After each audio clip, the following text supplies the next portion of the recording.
এই মুহূৰ্তত মই উপস্থিত আছোঁ ভবানীপুৰ বিধানসভা সমষ্টিৰ অন্তৰ্গত এই ৰূপহী নৈৰ দাঁতিত উপস্থিত আছোঁ আৰু ইতিমধ্যে ৰূপহী নৈৰ যি তীব্ৰ যি গৰাখহনীয়া এই গৰাখহনীয়াই কিন্তু এতিয়া নিচিন্ন কৰিছে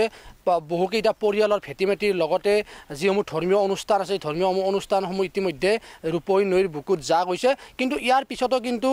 যিসকল স্থানীয় জনপ্ৰতিনিধিয়ে হওক বা যি বিভাগীয় কৰ্তৃপক্ষ কোনো ধৰণৰ ব্যৱস্থা গ্ৰহণ কৰা নাই আৰু যাৰ ফলত এতিয়া নৈপৰীয়া ৰাইজ আতংকিত হৈ পৰিছে কেমেৰা পাৰ্চন ৰূপমে পোনপটীয়াভাৱে দেখুৱাব এইটোৱে হৈছে ৰূপহী নৈ আৰু এই ৰূপহী নৈৰ যি তীব্ৰ যি গৰাখহনীয়া এই তীব্ৰ গৰাখহনীয়াই এতিয়া আতংকিত কৰি তুলিছে নৈপৰীয়া ৰাইজক আৰু এই মুহূৰ্তত যেহেতু মই ভবানীপুৰ বিধানসভা সমষ্টিৰ অন্তৰ্গত এই কঁঠালমুৰি ঘাটত উপস্থিত আছোঁ আৰু ৰূপমে দেখুৱাব নৈৰ পৰা এই যিটো ঘৰ দেখিছে প্ৰাঞ্জল দৰ্শকসকলে পোনপটীয়াভাৱে এই ঘৰটো প্ৰায় 200 মিটাৰ বা 1.5 মিটাৰ নিলগত হ'ব আৰু এইবাৰ যদি ৰূপহী নৈৰ পুনৰ জলবিষ্ট বৃদ্ধি হয় তেতিয়াহ'লে এই গৰাখহনীয়াত যে এই যিটো ঘৰ এই ঘৰটো যে নৈৰ বুকুত যা যাব সেয়া নিশ্চিত হৈ পৰিছে আৰু আনফালে গৰাখহনীয়াৰ দৃশ্য দেখুৱাব কেনেধৰণে ইয়াৰ যিসমূহ মাটি আছে এই মাটিয়ে এই ৰূপহী নৈৰ যেহেতু জলবিষ্ট বৃদ্ধি পাইছিল আৰু জলবিষ্ট বৃদ্ধি পোৱাৰ ফলত এনেধৰণে মাটিসমূহ ইয়াত খহাই লৈ গৈছে তীব্ৰ গৰাখহনীয়াৰ সৃষ্টি হৈছে কিন্তু ইয়াৰ পিছতো কিন্তু যি বিভাগীয় যি কৰ্তৃপক্ষই হওক বা স্থানীয় যি জনপ্ৰতিনিধি আছে তেখেতসকলে কিন্তু এই গৰাখহনীয়া প্ৰতিৰোধ কৰাৰ ক্ষেত্ৰত কোনো ধৰণৰ ব্যৱস্থা গ্ৰহণ কৰা নাই আৰু যাৰ ফলত এতিয়া ইয়াৰ যি নৈপৰীয়া ৰাইজ আছে নৈপৰীয়া ৰাইজ এতিয়া আতংকিত হৈ পৰিছে আৰু যেহেতু মোৰ লগত ইয়াৰ যি স্থানীয় ৰাইজ আছে মই তেখেতৰ ওচৰলৈ যাম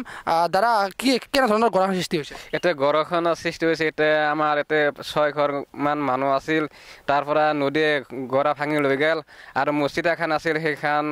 লৈ গ'ল তাৰপিছত স্কুল এখন আছিল লৈ গ'ল এতিয়া এইটো ঘৰত ধৰিছি মতে একবাৰ যদি পানী আহে ইয়াতে নহ'লে এইটো ঘৰ ভাঙি লৈ যাব আমাৰ এইখিনিত বিৰাট অসুবিধা লাগিছে এতিয়া আমাৰ এইখিনি জাগা ভবানীপুৰ সমষ্টিত কায়ো ফিৰি নাচায় এতিয়া মাননীয় বিধায়ক কালাম ডাঙৰীয়া 10 বছৰ এটা ML হৈ গ'ল হোৱাৰ পাছত আৰু তাহাৰ কাৰ্যকাল শেষ হৈ গ'ল এতিয়া তেখেতো ফিৰি নাচালাক এতিয়া ভবানীপুৰ সমষ্টিত ফণীধৰ তালুকদাৰ ML হ'ল সেই পদত্যাগ কৰিলে এতিয়া আমাৰ এতিয়া নতুন নিৰ্বাচন আহি আছে উপ নিৰ্বাচন এতিয়া আপোনালোকে জাগাখিনি চাই আপোনালোকে জাগাখিনি অলপ বস্তা পিষ্টিং কৰি দিয়ক আপোনালোকে অলপ এই কৰি দিয়ক নিৰ্বাচন সময়ত কি কয় নিৰ্বাচনৰ সময়ত কয় যে আপোনালোকক নদী ভাঙা আমাক ভোট দি আমাক উঠাই দিয়ক বিধায়ক কৰি দিয়ক আপোনাক 1 নম্বৰতে এই কামটো ধৰিম আপোনাক এইটো আমাক ভোট দি জিতাই দিয়ক তাৰপিছত পাছত আৰু ভোট দি তেখেতক আমি উঠাই দিয়াৰ পাছত তেখেতে আৰু ফিৰি নাছে আমাক খবৰ নলয় পূৰ্ব যিগৰাকী বিধায়ক আছিলে ইলাম তেখেতক আপোনালোকে নিৰ্বাচনৰ পিছৰ পৰা দেখিবলৈ পাইছিল মানে সেই 10টা বছৰে এই 10টা বছৰত তেখেতক নিৰ্বাচনত একদিনো দেখা পোৱা নাই এতিয়া ভোটৰ সময়ত আহিছে আহি কয় যে নাই আমি এইবাৰ পাৰা নাই নেক্সট 5 বছৰত আমি কৰি দিম এই আমাক ভোটত জিতাই দিয়ক তাৰপিছত আমি ভোটত জিতাই দিয়াৰ পাছত তেখেতৰ কাণ্ডত যাৰ পাছত আমি তাহান চিনি নাপায় কয় যে চিনি যিহেতু নাপায় তেখেতে কওঁ যে আমাৰ জাগাখিনি অলপ ভালকৈ দিয়ক কয় দিম ৰ'ব এইবাৰ বছৰতে কাম দিম আমি কাম আহি আছে এনেকৈ কৈ দিয়ে কিন্তু এতিয়া আপোনাৰ সমস্যা দূৰ হোৱা নাই আমাৰ সমস্যা এতিয়ালৈকে দূৰ হোৱা নাই এতিয়া ভবানীপুৰ সমষ্টিত যদি বয়া জাগা আছে আমাৰ কাঠৰমুৰি ঘাট 2টা নদীৰ মুখত যে আছোঁ ইয়াতে 30-40 ঘৰ মানুহ এইটো বিৰাট অসুবিধাত আছোঁ এতিয়া তাৰমানে আপোনালোকে এতিয়া দ্বীপৰ মাজত আছে আৰু দ্বীপৰ মাজত আছোঁ এতিয়া ডাঙৰকৈ বানপানী হ'লে এতিয়া আমি ঘৰত থাকিব নোৱাৰোঁ এতিয়া নদী যে পাৰ হৈ যাম সেইটো ব্যৱস্থা নাই আমাৰ এনেকুৱা অসুবিধাত আছোঁ ইয়াতে আপোনালোকৰ নিশা হ'লে ভয় লাগে নালাগে যিহেতু নদীত পানী বৃদ্ধি হ'লে নদীত পানী বৃদ্ধি হ'লে যেনেকুৱা ভয় লাগে ইয়াতে আমি ঘৰত যাই পানী চাল বিৰাট ভয় লাগে ৰাতি টোপনি মাৰিব পৰা নাই ইয়াতে বিৰাট অসুবিধা লাগে ইয়াতে হয় নিশ্চিতভাৱে এই ৰূপমে দেখুৱাইছে পোনপটীয়াভাৱে নৈখনৰ দৃশ্য দেখুৱাব আৰু এই নৈখন য'ত এতিয়া বৈ আছে এই নৈ ঢল আপোনাৰ কেইবাটাও পৰিয়ালৰ বাসগৃহ আছিলে আৰু যি ধৰ্মীয় অনুষ্ঠান মছজিদেই হওক বা বিভিন্ন ধৰ্মীয় অনুষ্ঠান আছিলে কিন্তু আজি এই নৈৰ বুকু ঢল এতিয়া বিলীন হৈ গৈছে সমগ্ৰ যি ঘৰ ভেটি হওক বা যি ধৰ্মীয় অনুষ্ঠান বিলীন হৈ গৈছে আৰু এতিয়া এই যিটো পৰিয়াল নৈৰ পৰা প্ৰায় 150-200 মিটাৰ নিলগত যিটো পৰিয়াল আছে এই পৰিয়ালটো যে এইবাৰ ইয়াত নিশ্চিন্ন হ'ব ৰূপহী নৈৰ বুকুত সেয়া নিশ্চিত হৈ পৰিছে কিন্তু পূৰ্বৰ যি 10 বছৰ যি কাৰ্যকাল চলালে ALFৰ বিধায়ক নাম আছিলে এই তেখেতে কিন্তু নিৰ্বাচন সময়ত বিভিন্ন প্ৰতিশ্ৰুতি দিছিলে প্ৰতিৰোধ কৰাৰ ক্ষেত্ৰত কিন্তু তেখেতে কোনো নিৰ্বাচন জয়লাভ কৰাৰ পিছত 10টা বছৰে কিন্তু দেখিবলৈ নাপালে কেৱল নিৰ্বাচন সময়তে তেখেতে ভোট ভিক্ষা কৰিবলৈ আহে আৰু এতিয়া বৰ্তমান যিগৰাকী বিধায়ক আছিলে এই ডোখৰ ফণী তালুকদাৰ কিন্তু এতিয়া এই ত্যাগ কৰি যিহেতু বিজেপিত গৈছে আৰু যিহেতু এইটো ভবানীপুৰ সমষ্টিত উপ নিৰ্বাচনত যিগৰাকী বিধায়কে জয়লাভ কৰিব সেইগৰাকী বিধায়কে কেনেধৰণৰ ব্যৱস্থা গ্ৰহণ কৰে এই প্ৰতিৰোধ কৰাৰ ক্ষেত্ৰত বা মোৰ লগত যিহেতু ইয়াৰ আৰু স্থানীয় লোক আছে মই তেখেতৰ ওচৰলৈ যাম দাদা কি সমস্যা হৈ আছে সমস্যা মানে আমিতো দুটা নদীৰ মুখত আছোঁ এটা ৰূপহী নদী আৰু পূবফালে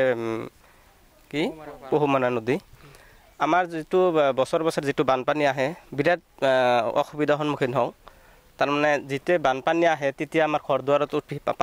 পানী উঠে আৰু এইটো গৰা খহনীয়াত মোটামুটি 6-7 ঘৰমান ইতিমধ্যে 4-5 বছৰৰ ভিতৰতে উঠি গৈছে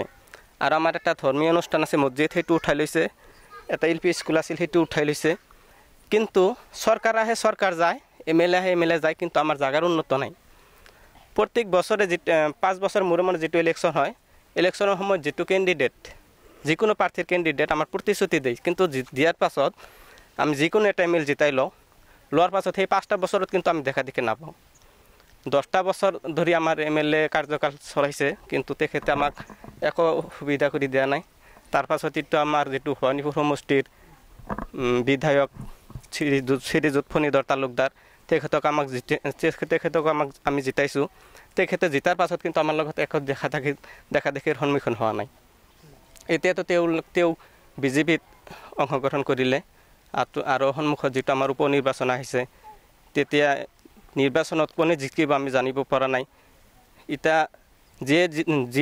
যিয়ে নহওক যিজন কেণ্ডিডেট আমাৰ ভবানীপুৰ সমষ্টিত জিকিব তেওঁলোকত আমি বিনম্ৰভাৱে অনুৰোধ জনাইছোঁ যেটো আমাৰ গৰাখহনীয়া এই গৰাখহনীয়া যি অৱস্থাত এটা ফিচিং হয় যি অৱস্থাৰ কাম আমি অলপতে কৰিবলৈ অনুৰোধ জনাইছোঁ আৰু আমাৰ যেটো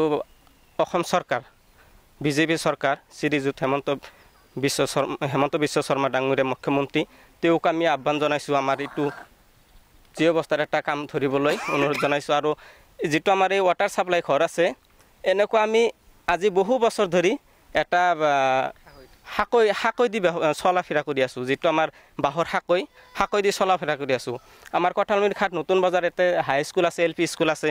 সেই হাই স্কুল LP স্কুলত আমাৰ এৰে ল'ৰা ছোৱালী ছাত্ৰ ছাত্ৰী যিবিলাক আছে সেই হাকৈ দিয়ে যাতায়াত কৰি স্কুলত লেখা পঢ়া কৰি আছে বিভিন্ন সমস্যা এতিয়া আমি অসম চৰকাৰৰ ওচৰত বিনম্ৰভাৱে অনুৰোধ জনাইছোঁ আমাৰ এইটো গৰাখহনীয়াৰ ব্যৱস্থাটো কৰিব লাগে আৰু আমাৰ যেটো ৱাটাৰ সাপ্লাইৰ ওচৰত যেটো আমি হাকৈ দি চলি আছোঁ এটা আমাৰ পাক্কাৰ ব্ৰিজ এখন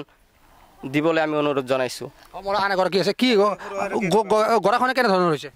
নাই ভালো ধৰণৰ গৰাখহনীয়া হৈছে মোটামুটি বছৰ মোটামুটি ধৰক আপোনাৰ বহুত মাটি যায় আৰু মোটামুটি ধৰক আধা বিঘা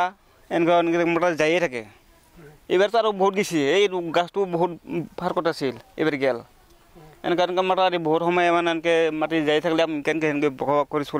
চলি থাকিম আমি এই দেশৰ যিগৰাকী বিধায়ক আছিলে পূৰ্বৰ বিধায়ক 10টা বছৰীয়া কাজত তেখেতে কিবা আপোনাৰ উন্নয়ন কৰিছে আপোনালোকৰ ইয়াত নাই কৰা নাই একো কৰা নাই আগে পিছে একো কৰা নাই এনে বিধায়ক মানে ধৰক আবুল কালামে আছিল তেখেতক মানে তেখেতকো কৈছিলোঁ নাই একো খবৰ কথা নাই মানে কৈ থাকে আশা দি থাকে বা হ'ব বুলি কৈ থাকে নাই কাজত নাই একো এনেকুৱা মানে চলি আছে বা আমি সৰু এটা ব্ৰিজ থাকে খুজিছোঁ বা দিম বুলি কৈছিল নাই একো খবৰ নাই কিন্তু ইলেকশ্যনৰ সময়ত মানে গোটেই হ'ব দিম বুলি কৈ থাকে আশা দি থাকে কিন্তু কামত নাই একো এনেকুৱা মোটামুটি ধৰক আমাৰ এই ঘৰ আছিলে এই সিপাৰে বালাচৰৰ এই মোটামুটি এই বাজি আছে এই বাঁহৰ কান্দিত মানে নদী আছিল এইখিনি মানে 2 বছৰতে গেল আৰু 10টা বছৰে যিহেতু এই দেশৰ বিধায়ক আবুল কালামে ইয়াত যি তেখেতে ইয়াত 10টা বছৰে কাৰ্যকাল চলালে কিন্তু সেই 10টা বছৰ কাৰ্যকাল কিন্তু এই সকল লোকক কিন্তু নিৰ্বাচন সময়তে বিভিন্ন প্ৰতিশ্ৰুতি দি ইয়াত ভোট ভিক্ষা কৰি গৈছিল কিন্তু যি উন্নয়ন যি কৰিব লাগে বা গৰাখহনীয়া যি প্ৰতিৰোধ কৰাৰ ক্ষেত্ৰত কিন্তু কোনো ধৰণৰ ব্যৱস্থা গ্ৰহণ নকৰাৰ ইতিমধ্যে অভিযোগ উত্থাপন কৰিছে ইয়াৰ স্থানীয় ৰাইজে কিন্তু এইবাৰ যিহেতু ফণী তালুকদাৰে এই দেশৰ পৰাই তেখেতে জয়লাভ কৰি এতিয়া এই ত্যাগ কৰি তেখেতে যিহেতু বিজেপিত যোগদান কৰে আৰু উপ নিৰ্বাচনত যি যিগৰাকী বিধায়কে ইয়াত বা যিগৰাকী বিধায়ক হিচাপে ইয়াত নিৰ্বাচিত হ'ব এই ভবানীপুৰ সমষ্টিত সেইগৰাকী জনপ্ৰতিনিধি কেনেধৰণৰ ব্যৱস্থা গ্ৰহণ সেয়া পৰৱৰ্তী সময়ত লক্ষণীয় হ'ব কিন্তু এতিয়া যিটো ইয়াত গৰাখহনীয়া এই গৰাখহনীয়া কিন্তু প্ৰতিৰোধ যদি নকৰে তেতিয়াহ'লে ইয়াৰ যিসমূহ ইয়াত পৰিয়াল আছে আৰু কেইবাটাও যি পৰিয়াল আছে পৰিয়ালৰ যি ভেটি মাটি নিশ্চিন্ন হ'ব সেয়া নিশ্চিত হৈ পৰিছে হয় নিশ্চয়কৈ ক'ব লাগিব কাৰণ যিহেতু মই ভবানীপুৰ বিধানসভা সমষ্টিৰ অন্তৰ্গত এই কঁঠালমুৰি ঘাটৰ এই মুছলিম চুপাৰ যি ৰূপহী নৈ আছে এই ৰূপহী নৈৰ দাঁতিত উপস্থিত আছোঁ আৰু ইতিমধ্যে এই ৰূপহী নৈত কেইবাটাও পৰিয়ালৰ ভেটি মাটি বিলীন হোৱাৰ লগতে ইয়াৰ যি ধৰ্মীয় অনুষ্ঠানেই হওক বা শিক্ষানুষ্ঠানেই হওক সকলো ইয়াত বিলীন হৈ গৈছে আৰু যিসমূহ ইয়াত পৰিয়াল আছে বৰ্তমান 150-200 মিটাৰ নিলগত পৰিয়াল আছে পৰিয়ালৰ ঘৰ দুৱাৰ আছে সেয়েও যে এই যদি ৰূপহী নৈৰ যদি গৰাখহনীয়া প্ৰতিৰোধ নকৰে তেতিয়াহ'লে এইকেইটাও যে ঘৰ যে এই ৰূপহী নৈৰ বুকুত বিলীন হ'ব সেয়া নিশ্চিত হৈ পৰিছে।